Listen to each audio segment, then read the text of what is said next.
Welcome to our daily Bible study. I am your host, Dr. Derek A. Reeves, and today we're going to continue on in the series, Spiritual Inventory. Today we're going to deal with the fruit of the Spirit. So let's dive right into our lesson. I want to come from two passages of Scripture today. The first will be Galatians 5:22, and the next will be Ephesians 5:9. So let's deal with Ephesians 5:9 first. For the fruit of the Spirit is in all goodness and righteousness and truth. It's very interesting as we begin to unpack some of the things.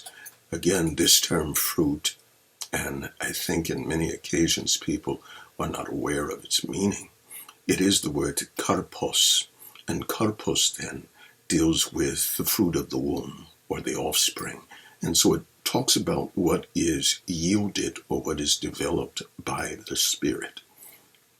The fruit of the Spirit comes forth from I'll say metaphorical womb, because we know men don't have wombs, and we know that the fruit of the Spirit is not produced in the womb of a woman. So it speaks of the womb of the Spirit then. And so it can speak of the fruit of the loins, fruit or the offspring, posterity, or it can deal with the fruit of the lips. But when we look at karpos, it's really fruit that has been plucked, or literally or figuratively, fruit that has become ripe. It comes from the word harpazo, and harpazo literally talks about to snatch, to seize as a wild beast, to take.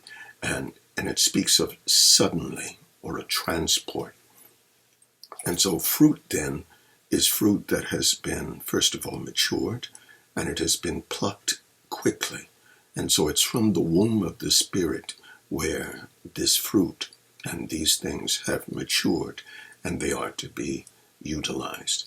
If we were to continue on with the term karpos then talks about the fruit of trees, vines of the field, the fruit of one's loins, that is, his progeny, his posterity, and that which originates or comes from something, an effect or a result.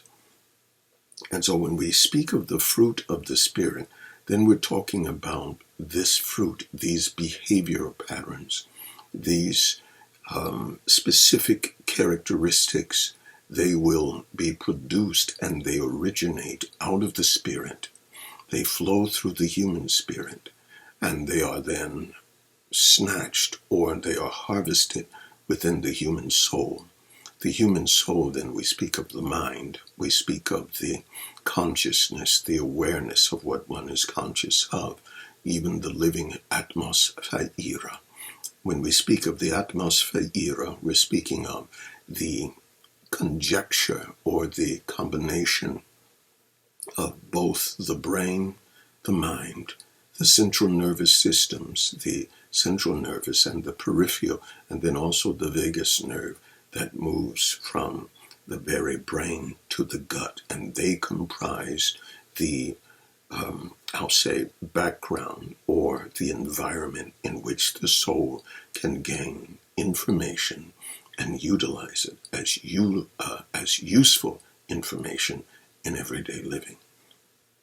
And so when we look at, again, the fruit of the Spirit, it originates from the Spirit of man to the soul, into the complex behavior patterns of the mind and the brain connection. And so our behavior then, and specifically that behavior that emanates from the Spirit or the fruit of the Spirit, it literally is a composition of spirit, soul, and then we either release it through our actions, we release it through our mind, and we release it through our verbiage. And so the fruit of the Spirit then, it deals with deeds and specific acts. And here Paul says, for the fruit of the Spirit is in, and again he uses the word in, which is a preposition which talks about, again, the origin position or the point of origin. It is in all, and we have to understand this, in all goodness. The word all is the word pas, and pas then speaks of each, every, any, all, the whole, every kind. And so the fruit of the Spirit then, it flows from, it is produced, and it is contained in, number one, all, every type, every which kind of goodness, and the word goodness, agoth sune. Let me say this again, agthosune. Sometimes early in the morning, my glasses just don't seem to work right, and these are new glasses. So, agthosune. And so it's goodness, virtue, beneficence, and generosity. It's virtue, or something that reveals uprightness of the heart and the life. Goodness or kindness is that which is beneficial to someone else. And so, agothsune, when we look at it again, it's very interesting because it deals with that which generally is beneficial to who the goodness is shown to. And so the fruit of the Spirit, it is always beneficial, it is always good to others. And in all righteousness. And here again, the righteousness is dikaiosune. Dikaiosune, again, the integrity, the virtue, the godliness, piety, investiture, with the attributes of righteousness, accepting as justification. So you're accepted because of the behavior pattern.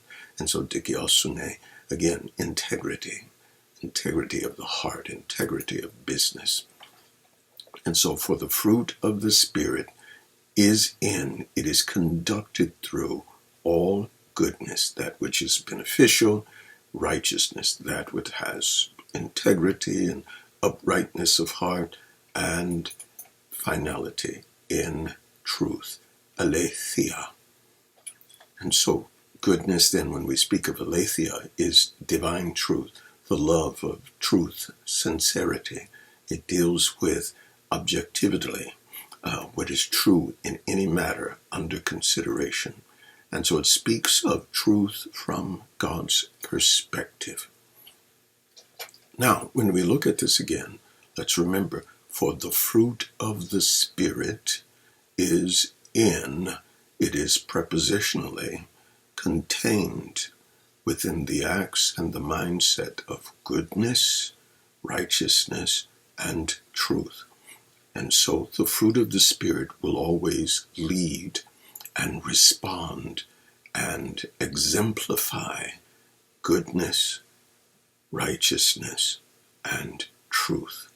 If someone is loving, but it has an undercurrent objective, then it is not truly the fruit of the Spirit. It is fruit that proceedeth from the soul, or humanity, or what we would call the flesh. If someone is operating in kindness, but it is facetious, it has an ulterior motive attached to it, then it is not the true fruit of the Spirit. Everything that seems to be a counterfeit, or that seems to be similar to the fruit of the Spirit, if it is not done to benefit someone else, if it is not done for the benefit of the kingdom, if it is not done in righteousness or right standing, if there's no true integrity in it, if it really leads to an objective that brings people into bondage or compromises their spirituality, and then if it is not in alignment with the true functionality of Christ and all that he does to bring salvation, to bring deliverance, then it is counterfeit fruit.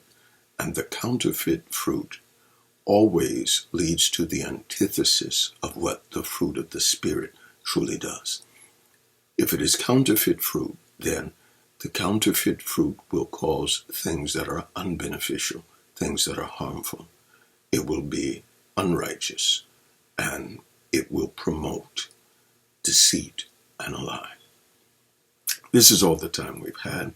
I thank you. I'm your host, Dr. Derek A. Reeves. Thanks for joining us.